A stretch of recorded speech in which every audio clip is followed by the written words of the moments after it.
welcome. Like I said, I know this is super last minute. I'm still trying to figure out my schedule when it comes to live streaming and what I want to do with my channel. It's just life is so busy, and sometimes I operate better when I'm doing things at the last minute versus trying to plan in advance. So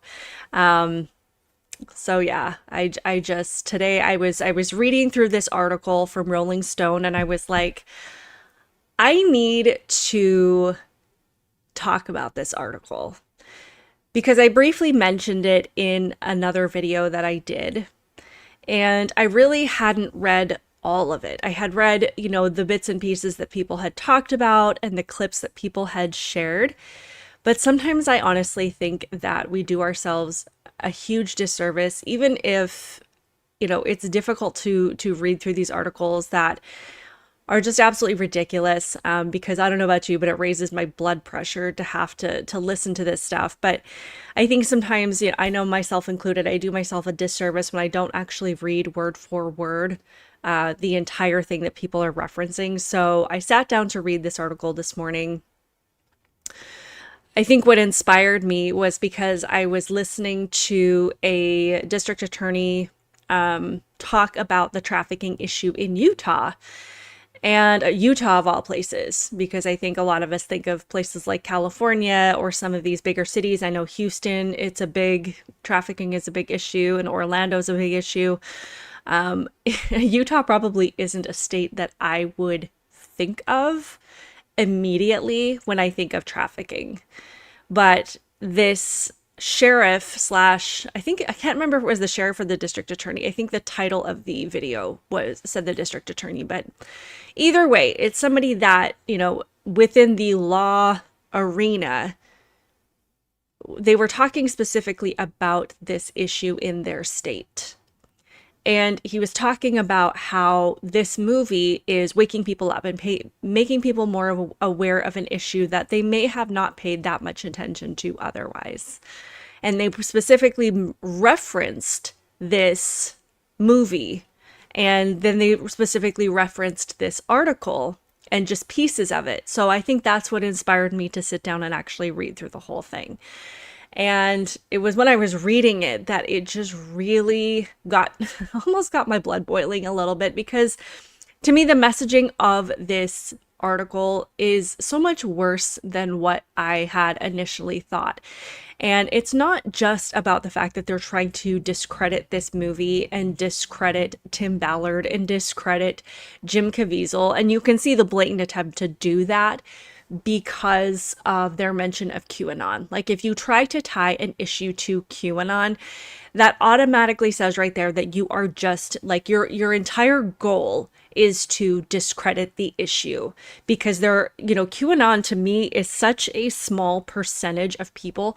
I don't know that much about QAnon, but I think the left is consistently trying to tie issues to QAnon in order to discredit them, because if they can make something, seem like a conspiracy theory, then that's going to keep people from wanting to look into it further. And QAnon definitely is tied to this idea of conspiracy theories.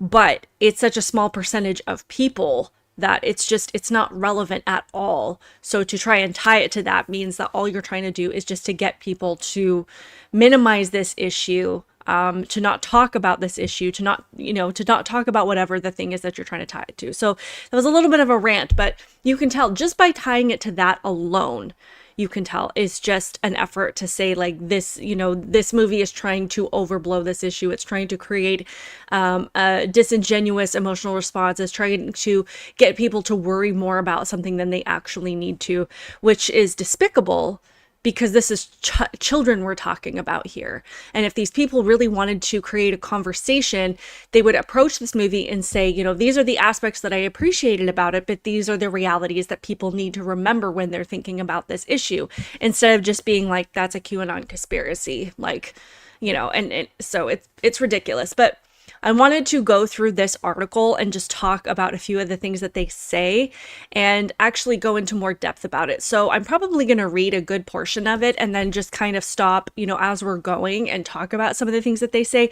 But I'd really like to hear your comments as we're reading and what thoughts you have as we're talking about it, because like I said, there were so many things that just popped into my brain as I was reading to this that I'm like, there's so much more to it than just trying to discredit the movie.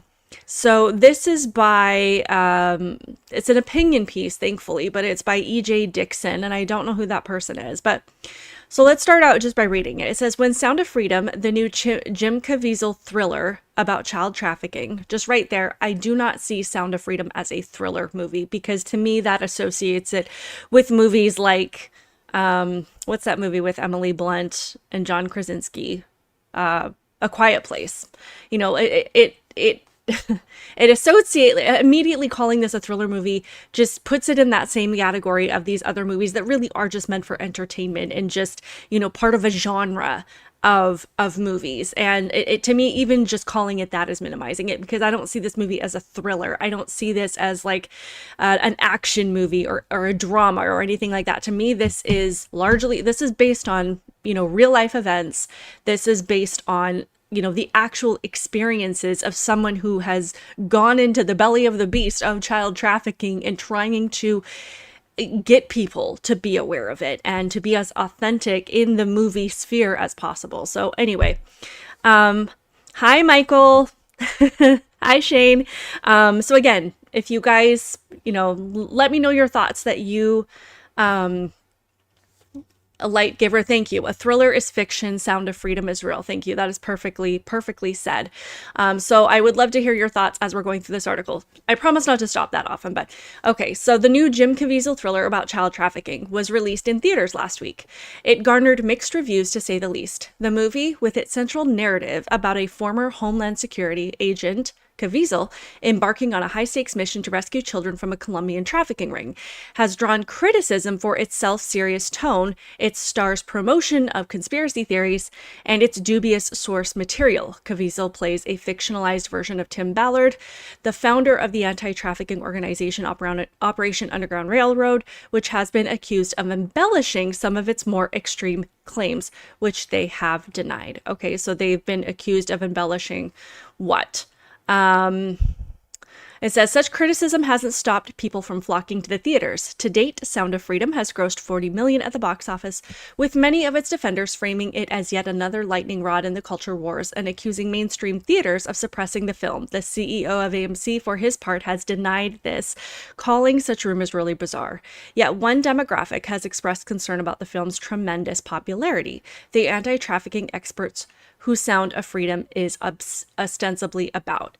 As far as, suppressing this film, the only thing that I've seen people like going to the theater, and there have been issues with the sound cutting out at the end with, the part where Jim Caviezel shares a message at the end of the movie, the air conditioning going out, making it so that people can't stay in the theater for the entirety of the movie, so I've heard things like that. So, if you don't want to be accused of trying to suppress something or trying to behave in a way that would suppress a message that clearly the media is trying to suppress, or like your actions don't appear to align with things that are happening in the media, then don't do things that align with that. So I don't know, I'm not accusing AMC of doing anything. I don't know if it's true or not. I don't know if these are coincidences, but we do know that Disney did shelve this movie. And I don't think they mentioned Disney at all in this article, at least not extensively. So those are the people that I want to know why they did not put this movie out when they had the opportunity to.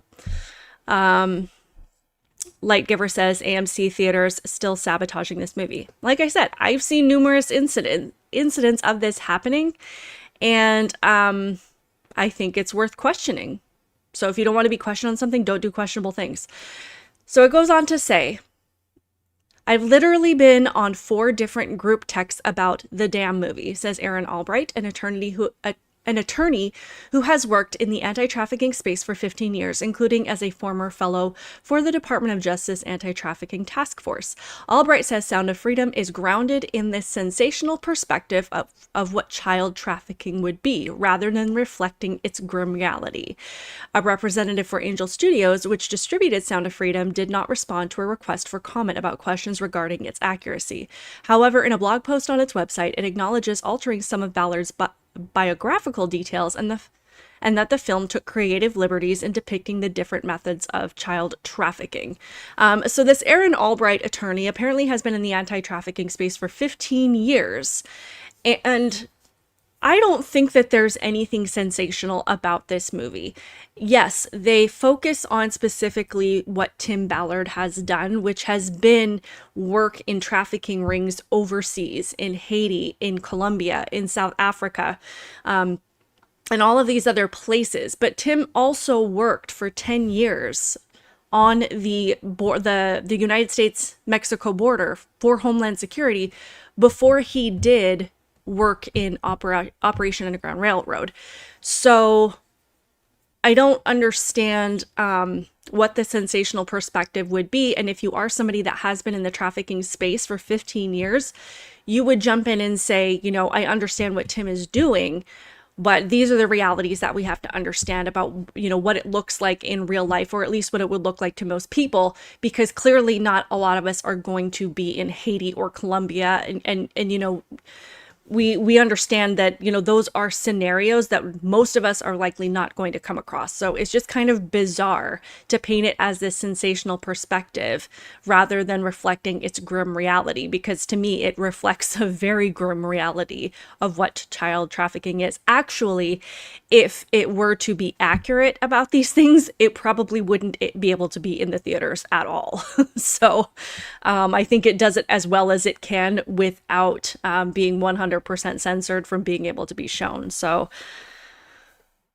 yeah, as Shane says, that happens with most movies based on real events, historic or any other kind. Like, you have to sensationalize it in some way to put it in movie form.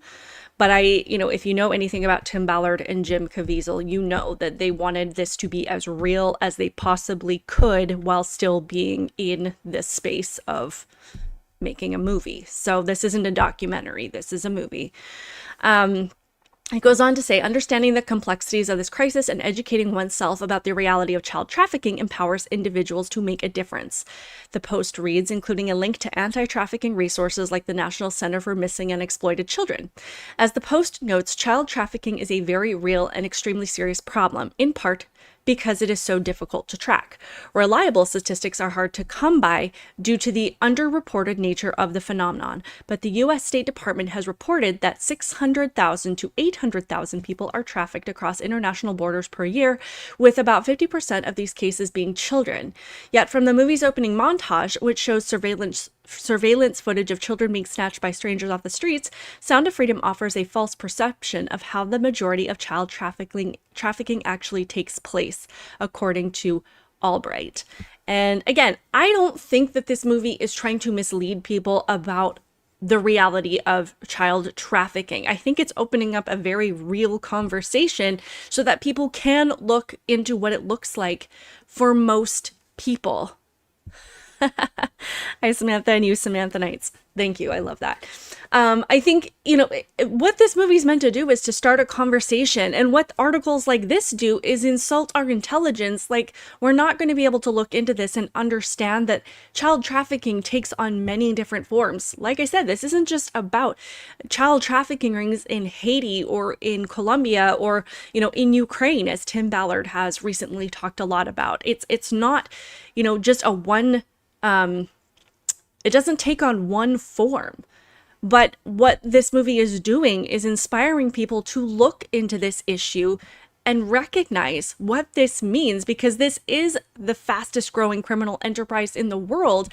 And one of the worst forms of it in this country, or the most common forms of it, I should say, is familial trafficking, where parents are trafficking their own kids. And, it's happening, if you've ever listened to Jaco Booyens, it happens in every single zip code in the US, and it is progressively getting worse. So Sound of Freedom offers one perception of how it happens, but it's not meant to say that this is the only perception. This is the only way that it happens. So it goes on to say, contrary to urban legends about kids getting abducted in Target parking lots by strangers or anonymous figures snatching children from alleyways, the majority of child trafficking victims know and trust their traffickers, explains Teresa Wazar, CEO of the National Children's Alliance. Wazar has not seen the film yet, but was able to provide context about the myths and realities of child trafficking. Some are throwaway kids; they are kicked out of their homes and trade sex for food and a place to stay and end up being trafficked by a pimp, she says. In a lot of these cases, their trafficker starts out calling themselves their boyfriend or girlfriend. Indeed, a large body of research shows that many child trafficking victims are LGBTQ or gender nonconforming youth who have been kicked out of their homes and forced into the sex trade by someone close to them. And I thought this particular paragraph was really interesting, that she says that many child trafficking victims are LGBTQ or gender nonconforming.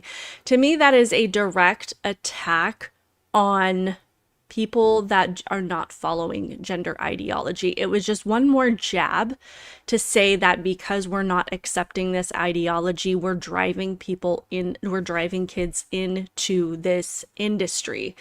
And maybe I am reading too much into it, but just the fact that she felt the need to throw that in there, when in reality, I don't believe that child trafficking has anything to do with your sexuality. But if you want to look at who would be driving kids into the welfare system or driving kids out of their home, California just passed a bill that adds not affirming your child's pronouns or not affirming their gender identity as a form of abuse, and that would allow the state to come in and remove that child from your home and put them in foster care.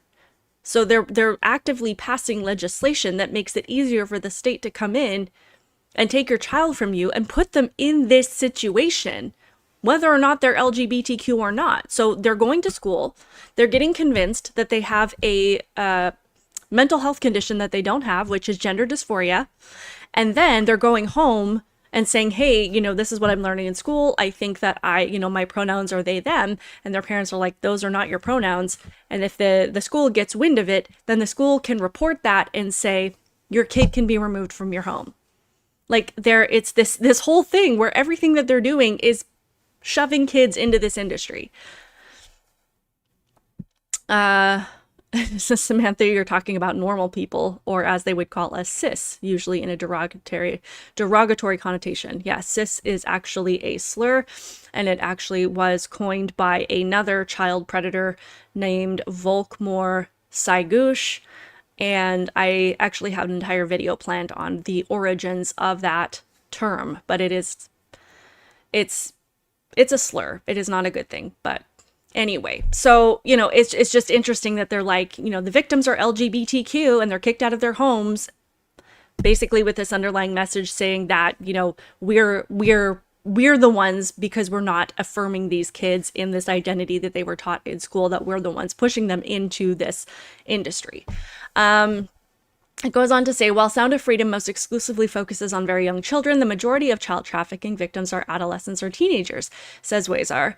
A report from the Counter Trafficking Data Collaborative states that 67% of children trafficked are between the ages of 15 and 17, while there are, of course, cases where child trafficking victims are much younger than that. They overwhelmingly and heartbreakingly tend to involve parents with substance abuse issues selling their children for drugs, Wazar says. And to me, that is one of the key issues. Families that are impoverished, families that have drug addictions, and they can sell their child and get enough money to fuel their addiction. Families that are in desperate need, which is why family trafficking of, parents trafficking their own kids is becoming an increasing problem. Parents are struggling more than they ever have. Not to mention, we have more drugs coming into this country than probably ever in our history. So again, like, who's fueling this issue? It says, we want We want to believe that people trafficking children are unknown, nefarious strangers, she says. It makes people uncomfortable to think some of these things happen in their own communities, in their schools, with people they might run into at the grocery store. The lack of focus on tragic cases like these in favor of more dramatic narratives about international rescue missions and shadowy strangers abducting kids has resulted in a skewed perception of child trafficking. By ignoring the realities of what victims and traffickers look like and the larger structural issues that prevent at-risk children from getting help, like, say, widely available government-funded substance abuse treatment programs for families struggling with addiction, says Wazar, anti-trafficking movies like Sound of Freedom and the 2006 blockbuster Taken may have the unintended effect of not shedding light on a very serious and real problem, but obscuring it. Here's the thing. We have been trying to bring attention to this issue with real-life stories. Volkmar Saigush. That is the name of the person that coined the term cisgender. Volkmar Saigush. Not Voldemort. Anyway, so she's talking about, having this skewed perception of child trafficking. But here's the thing. We have been trying to talk about the reality of child trafficking. We've been trying to talk about the fact that in 2020, when everything shut down, children were isolated with their predators. Children were taken out of school, and schools and teachers tend to be the greatest resources for reporting abuse. They were isolated from the people that would be able to notice if there was something going on in their lives, or notice if there were signs of a child facing abuse or facing this kind of situation at home. There was a massive increase of child porn on the internet because everybody was at home, and there, significantly fewer cases of child abuse being reported. So it was this perfect storm for a surge in online child exploitation. So we have been trying to talk about the reality of these things forever, and it seems like Sound of Freedom is finally the thing that woke people up. Because we've been, people have been trying to talk about what this looks like in all of its forms, whether it become, southern border, the cartels managing our border essentially, or what it looks like when kids cannot be funneled through ports of entry coming across the border, what it looks like in communities, what it looks like when kids don't have access to resources, what it looks like when we have a higher rate of drug addiction in the country, all of these things. It's just that Sound of Freedom finally woke people up to this issue, and because of that, they're going to be able to look into what is causing it in their own backyards. Again, this article is just full of taking jabs at our intelligence and not thinking that we're going to have any idea that this, that there are more forms of it than just what is being portrayed in this movie. It's very frustrating. It says some of the liberties with the truth these films take can be chalked up to the demands of fast-paced storytelling. Albright, for instance, takes issue with a scene in Sound of Freedom in which Ballard takes a child victim to a burger joint. A lone agent is never going to be alone like that with a victim, shuttling them all over the place, she says, citing protocols that protect victims. The movie and films about human trafficking in general also don't provide much insight into the extensive process of providing support to victims and helping them deal with their trauma after they escape a dangerous situation. This process can take years, says Jean Brueggemann, executive director of Freedom Network USA, nation's largest coalition of anti-trafficking advocates and service providers. Honestly, I don't think anybody is going to care about this scene in which Ballard takes a victim for a burger. Like, I don't think that anybody is going to question whether or not that's legit or think that that is the biggest issue in this entire movie, like questioning whether or not an agent would take somebody for a burger. Like, who cares? And then it doesn't give much insight into the extensive process of providing support to victims. Well, clearly, they're not going to be able to cover every single thing that happens in these processes. They're not going to be able to cover the years and years and years of investigation and undercover work that goes into actually trafficking these rings down and finding out who all is involved and partnering with the government and partnering with local law enforcement and getting in touch with all of the local agencies that help in these things. Like, clearly, that's not a thing that they're going to be able to put in the movie. They're trying to focus on what it is, that the horrors that these children experience, And then we can get into these bigger conversations about what leads up to it and what happens afterwards. Because I have heard, Tim Ballard speak on these issues so many times, and something that he has been a huge advocate for, which his organization provides as well, is the aftercare of these victims. He partners with the local agencies in these countries to get these kids to a safe place. They don't just go and rescue them and leave them there, because he has talked about the fact that that'll bring the traffickers back around, or other people within that trafficking ring back around to these kids, and they'll be punished even further because, they may have got a few of the traffickers in handcuffs, but there's still people that can make money off these kids, and they'll bring them back around and punish them for getting caught. So he says, we get them out of there, we get them to these local agencies, we get them, on track to get the help that they need, to get the therapy that they need, we get them into a safe place and a warm bed, and then we move up from there, whether it is, pursuing an education or finding a safe home to live in or whatever it is. But that's a huge part of what they do. They just can't include all of this stuff in the movie, but I don't think that not including it in the movie had any intent of, misleading people about the reality of the situation. So it's just frustrating. So it goes on to say, generally young people end up in trafficking situations because their family is in incredible poverty, because of political unrest, because the child is being rejected by their family for their sexual orientation or gender identity, or any number of things. Of course, they had to throw in that sexual orientation or gender identity.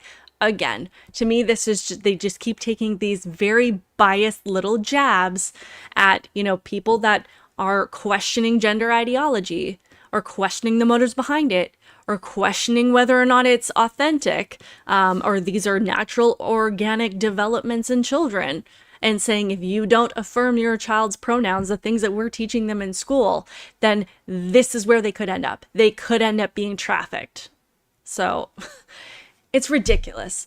It says they are likely to be trafficked again unless you address the underlying issue. What made them vulnerable in the first place? Why was their family not able to keep them safe? Those are the questions that are ignored in the narrative. Oh, they are in a bad place. All we have to do is move them and leave.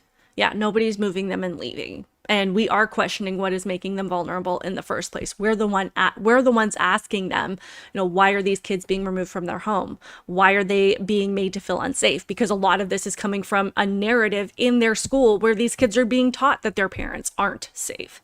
So, but we understand that there's a lot that contributes to this issue. It says I am reading your comments, by the way. It says all those little jabs are by design to wear you down.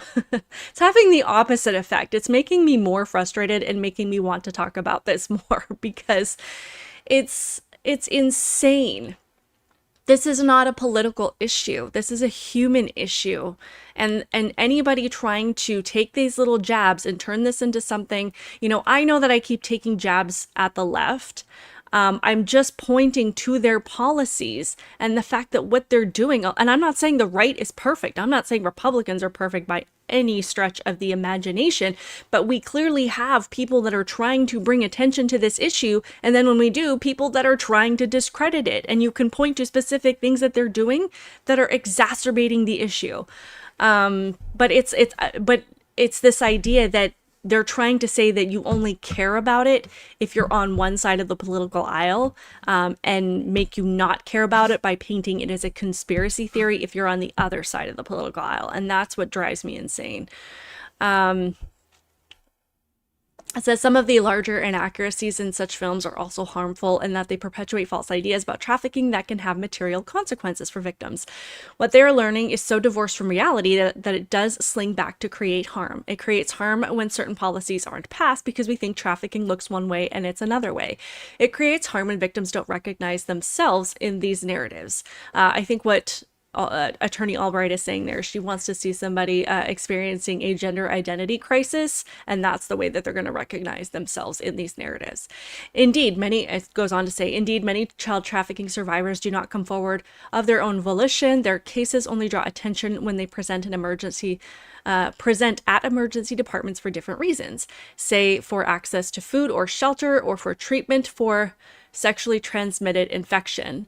Most kids don't raise their hands and say, "I've been trafficked," says Wazar. If such victims don't see their stories represented in represented in trafficking narratives, they may not recognize that what is happening to them is in fact trafficking. Dramatic raids may make for good entertainment, but in real life, the process of helping trafficking survivors is far more lengthy and complicated. Bergerman says that her organization largely relies on targeted outreach to institutions that cater to at-risk populations, hospitals, schools, runaway homeless youth facilities, to help them ask kids the right questions and recognize red flags. For instance, because most of the young trafficking victims in the United States attend school at least part-time, she says much of her work focuses on helping train educators to see signs that a child is potentially being trafficked so they can ask them specific questions to learn more about what they are experiencing. And I agree with that. But the important thing is that this movie is starting that conversation. It's encouraging people to get educated. If you go to the Operation Underground Railroad website, it has a link that says get educated. And there are numerous organizations, this is the most popular one right now, but they want to educate people. They want to tell you what to look for. If you're out in public and you see something suspicious, sorry, I couldn't think of the word, because I have listened to the stories of numerous trafficking victims, and it's amazing how many times they end up in public settings, whether it be out in a restaurant or at the mall or, at the airport, where they're surrounded by hundreds of people and they're in this situation and they feel like they can't reach out or say anything, but they just wished that someone had recognized, the situation that they're in and perhaps given them the opportunity to say something. So I think that's what, education is going to do for people, which is going to start because now they're aware of this issue, because, this movie woke up something in them to make them want to understand it better and to get educated so that we can help, these people, and we can recognize, what we can do even just day to day. So again, this movie is not trying to dramatize the trafficking issue, because clearly it is focused on a very specific part of it. The part where they're talking about these trafficking rings in different countries, that's accurate. This is something that happens all the time for millions and millions of kids. But just because they didn't include every single aspect of trafficking and what it involves does not make this movie inaccurate. Real Women, Real Stories, Light Giver. I actually do follow that channel, and I listen to a lot of the stories of survivors.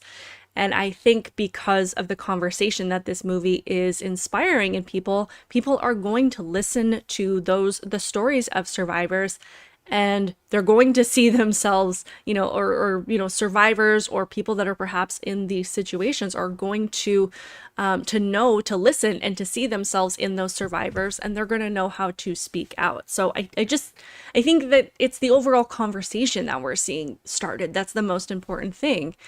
I'm going to just scroll down here a little bit so we don't have to read the whole thing. It says, the misconceptions about child trafficking promoted by Sound of Freedom are in many ways compounded by the fact that the film has received widespread acclaim from the far right, particularly proponents of the QAnon conspiracy theory, which posits that a shadowy ring of elites is sexually abusing young children. Is it a conspiracy theory, though? If you should look up the channel Stephen Hilton. It's not the British guy that goes on, I can't even remember what channel he's on. That's Steve Hilton.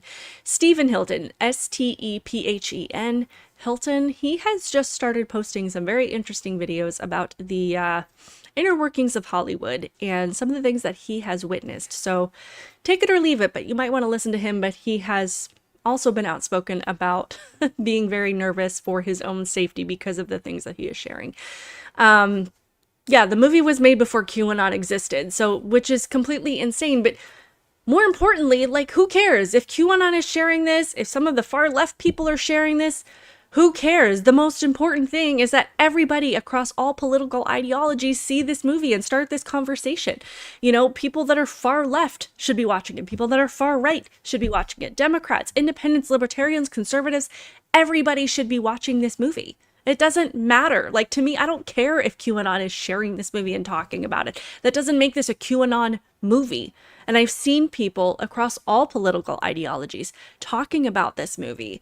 And they're not talking about, who they vote for. They're talking about this issue because it's a human issue, and it's it involves women and children. I know this movie specifically focuses on children, but this is a widespread spread human issue. And it's insane to me, like I said, to try and tie this to QAnon, to some kind of QAnon conspiracy. And to me, that is despicable. It says Sound of Freedom does not refer to the conspiracy theory, nor is it overly political. Thank you for at least acknowledging that.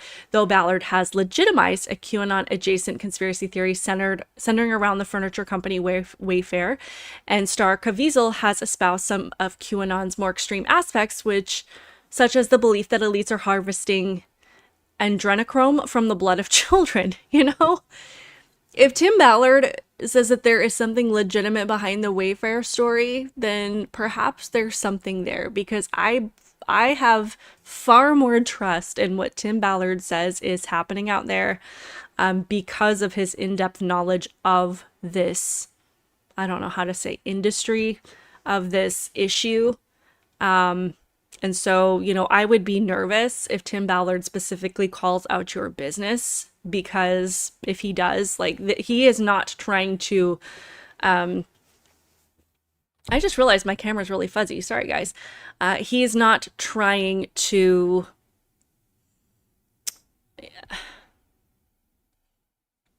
I'm trying to think of the word, make something a bigger issue than it is. Like, he has no interest in drawing attention to things that don't need attention to. So if he is, then maybe there's some questions to be had. But I don't know. It says, but it has been embraced in conspiracy theorist circles and promoted on cue boards, and it is a concern among some anti-trafficking experts that the movie will add oxygen to a discourse that detracts from a real and very serious problem, even if those moved by the film have the noblest of intentions.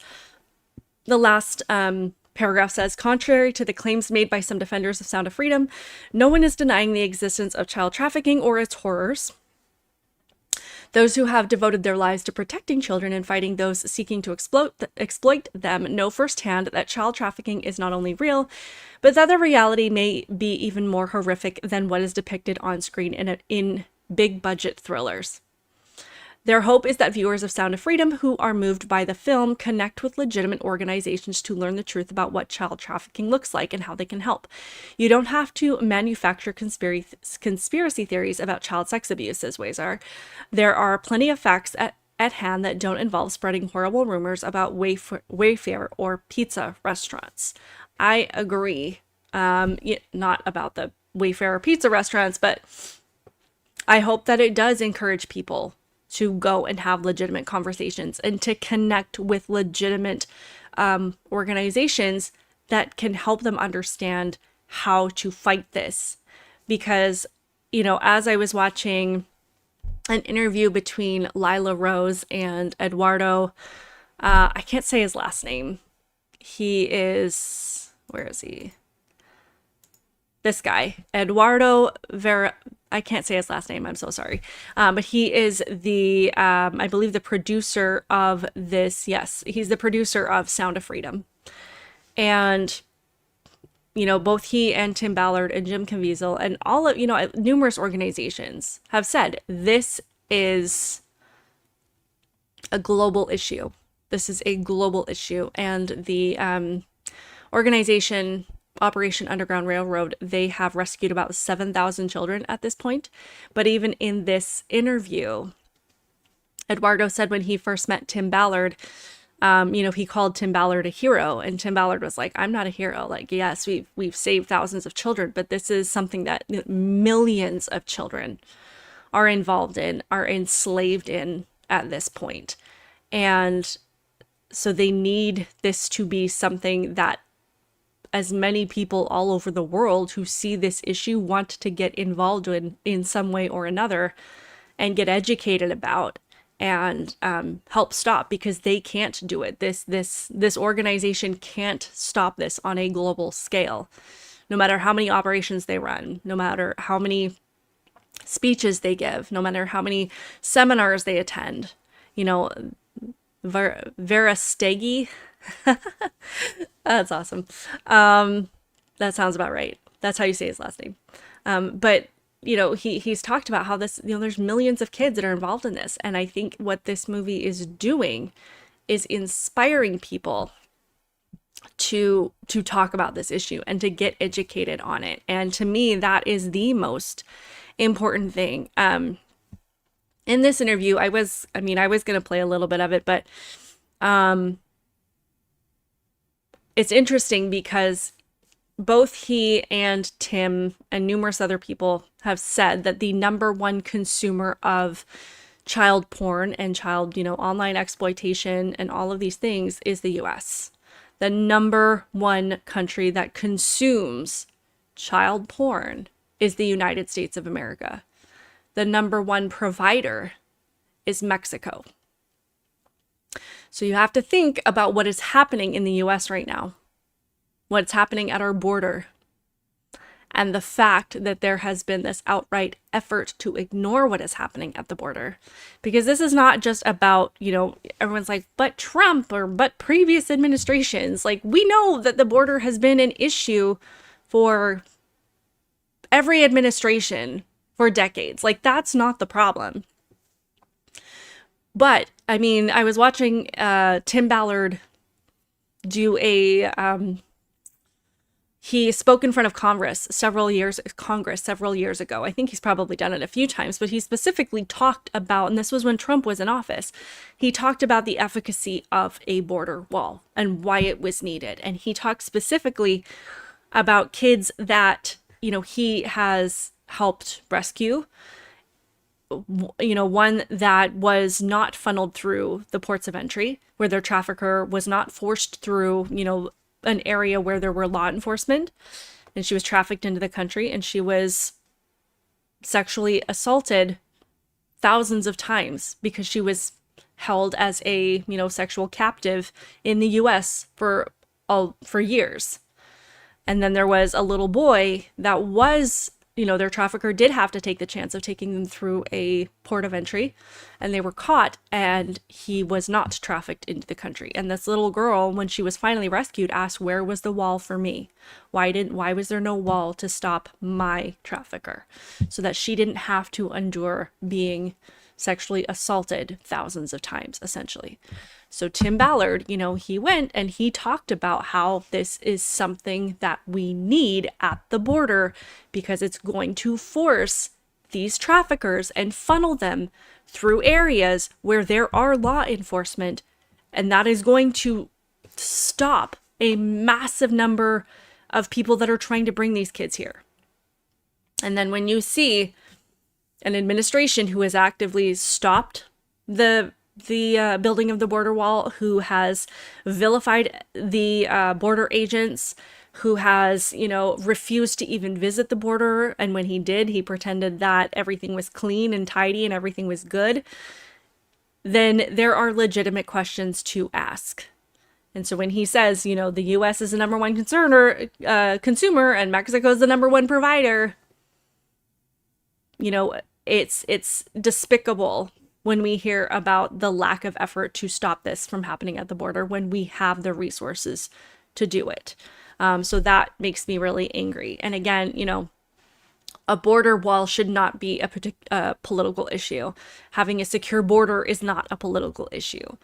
But when these people, tie it to politics, and they say, wanting a border wall is a right-wing issue and not wanting a border wall is a left-wing issue, then people tend to vote specifically against a border wall simply for the sake of disagreeing or not unifying with the other side.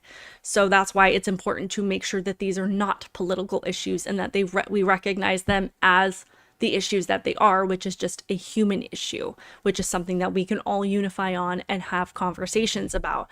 I also thought that this was really interesting. This young lady, she talked about how she plans to help, and this is the kind of thing that we need. So she's a therapist, and this is what she had to say. After watching The Sound of Freedom, I walked away simmering with anger and disgust.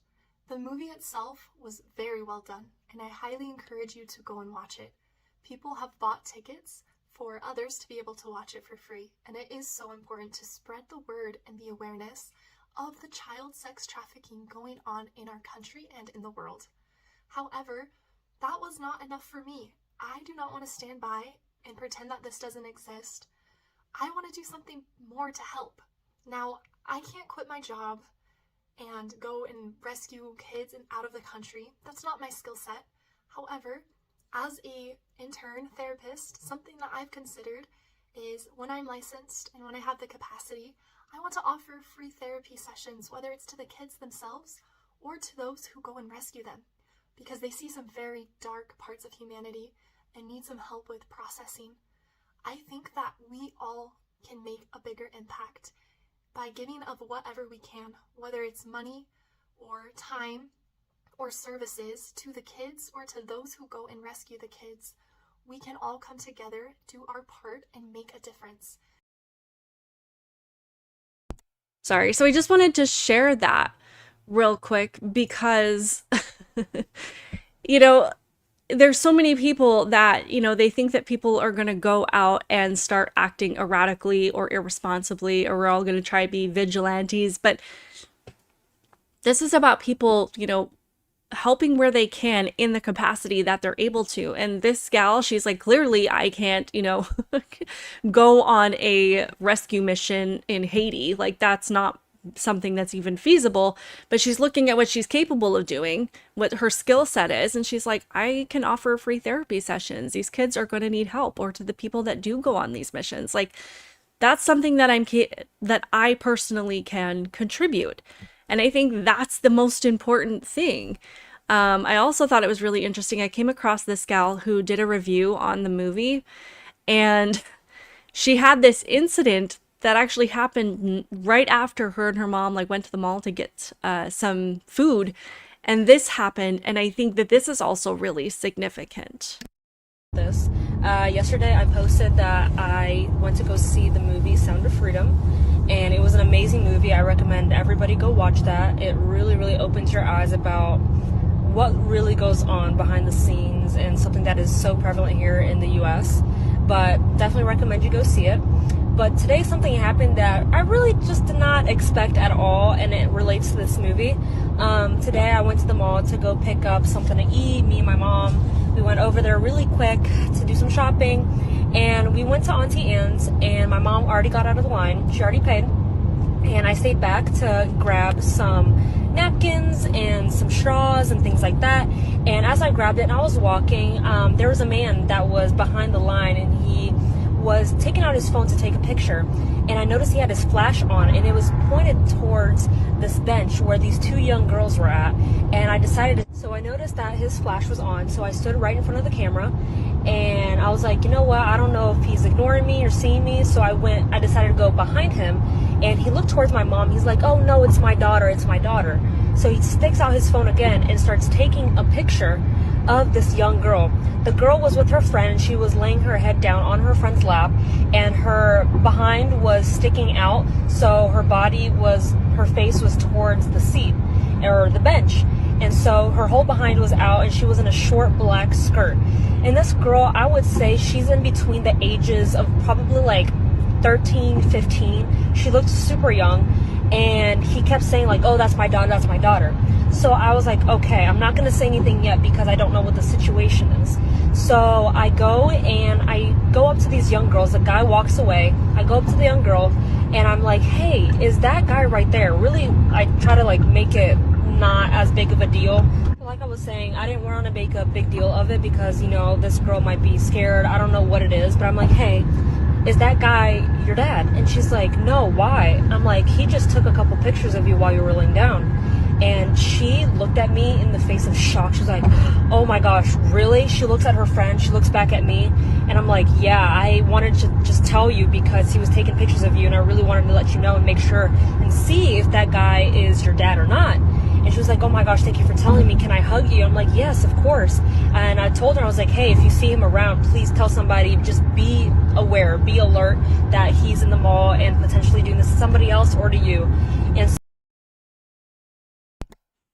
so I don't need to play the whole thing. But I thought that was really interesting that she shared that just after seeing this movie. And I think that that's going to be also a huge impact from this movie is people are going to be more aware of their surroundings. Because I know, I mean, I walk around kind of like this the whole, focused, like hyper focused on what it is that I'm trying to do. And I don't really pay that much attention to what's going on around me. So I would hope that if there was something going on that was suspicious like that, that I would recognize it. It was interesting. Probably a few months ago, my family we went to Walmart, and we don't typically go as a whole family because that's just miserable. But for whatever reason, we all went at this one time, and we kind of divide and conquer. So my husband took my oldest with him, my 12-year-old, and then I had my two youngest with me. So my youngest was 6 at the time, and my other one was 9. And we were at the checkout. And I was doing kind of the self checkout, so my other two were they were close to me, but kind of wandering. And this lady came by, and she kept saying hi to my son. And, not totally weird, but whatever. But she kept like complimenting on like, oh, what a beautiful child. Oh, you seem so sweet. You seem so nice. And, at first it's like, okay, that's fine. But it started to kind of send my spidey senses off a little bit because I was like, why does she keep, because she would like come by and say something to him and then she would walk away, and then she'd come by and she'd like reach out and just kind of touch his shoulder and be like, you're such a beautiful child. You seem so sweet. You're so nice. Like, and just like talk to him and then like ask him questions. And I was like, what is this lady doing? And I think a lot of people don't realize that a lot of times, it's women in these public spaces that will kind of endear themselves to children and just kind of suck them in. And I'm not saying that I thought that, this woman was a trafficker or anything, but I think it's just important to kind of have those senses up. So you're kind of paying attention. So then my husband came back with my oldest, and he was kind of standing off to the side. And this lady came back, and she like came and she gave my 9-year-old a hug. And she just kind of held him, and she was giving him a hug. And I was like, what the, like, what is going on? So I was like, okay. And then after she kind of let him go, I was like, come stand over here by me. And then I looked at my daughter, who was kind of standing a little further away. And I was like, I need you guys to come stand over here. And so then my husband came up, and he was kind of standing in between us and the lady and just kind of being friendly. But when we got in the car, I had to kind of talk to my kids a little bit and be like, I know she seemed like she was trying to be really nice to you, but you just never know what people's intentions are. And it's just, if someone tries to give you a hug or tries to touch you or get too close to you, it's okay to step back, or, or just to distance yourself or come stand over by me. And, of course, I'm trying to pay attention. And, why was a stranger hugging my kid? I have no idea. And I didn't even realize she was doing it until, I was kind of keeping an eye on her and scanning my stuff. And then I looked and I was like, why? So it was something that happened when it was so quick that I looked down and then I looked up and I was like, what is going on? So that's why I had my kids come stand next to me. And, I was kind of very deliberate about it. I was like, come stand over here, like come stand right next to me. And she may have felt awkward about it, but I think that the biggest thing, like with this other young girl, talking to these girls and telling them what was happening, and also calling out this guy and talking to him, like, it's not our job to make strangers feel comfortable. Like, my job is to protect my kids. My job is to make sure that they're safe. So even if that makes you feel weird, even though you think you're being nice, I don't care. Like, it was such a bizarre situation. And it's weird because my 9-year-old's kind of a bigger kid, so I don't really think that she could have like run off with him or anything, but it was weird. But, this other girl that she was talking about, her situation, she does actually go on to talk about how she chased this guy down and took a picture of him and asked him what he was doing. And, he tried to deny it. And, of course she's worried about what he's going to do with these pictures. But again, these predators could be super quick and just can blindside you. It's so true. And that's why I say, like, I don't really care if this lady felt awkward about me, like, telling my kids to come stand next to me. Because, like I said, it's not my job to make her feel better. I don't care what her feelings are. Like, I'm bringing my kids to stand next to me. And I think as parents, it's so important to be, oh, yeah, even if you take eyes off for just 1 second, it's so true. I think as parents, it's just our job to be that much more aware, especially because this issue is becoming so big. I mean, I saw a situation from Florida a couple of months ago where this massive trafficking ring was busted. And you see it all the time. You see all the time where these trafficking rings or some kind of other suspicious activity is happening or kids are being harmed, and it's right under our noses, and it's becoming such a big issue, and kids can just disappear. I think I was reading another article, it was in Pennsylvania, where this one area had seen just this massive spike in kids just going missing. And that was within the last couple months as well. So it's just becoming such this big issue that you can't take it too lightly. Like, I would rather be overprotective and make somebody else feel uncomfortable than have something happen and just have them like run off with one of my kids. So it's a little nuts. Let me know your guys' thoughts on this. Like I said, I was really frustrated just about this article. I couldn't figure out why. I can't figure out why anybody would try to discredit this movie or try to dissuade people from having a conversation about child trafficking or becoming more aware of it.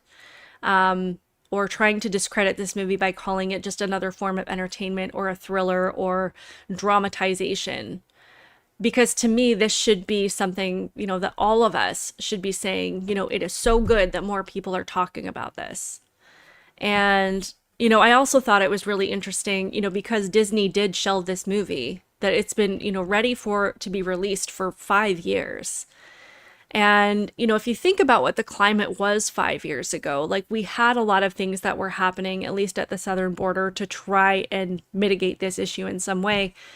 But if you think of how, what's happening now when this is after COVID, this is after massive lockdowns, this is after massive isolation of kids, this is after so many policies that have been put in place to open our border and to exacerbate this issue and make it so much worse. I think that, the fact that this movie is being released now and people are paying attention to it, I think that this was honestly released at the perfect time, when we really need to be talking about this even more. So you never know. Like, I'm a believer in God. I think that things happen for a reason. And I think that because of the climate that we're in now, just the political climate, the cultural climate, and everything, with the hypersexualization of children, with our decreased value of human life, our decreased respect for human life, our decreased respect for children and protecting them, I honestly think that there is probably a reason that it was not released until now. So you can tell me what you think of that. But anyway, I feel like I'm rambling at this point. I just want to talk about this issue. I appreciate even just a few of you jumping on and chatting with me today. It's always nice.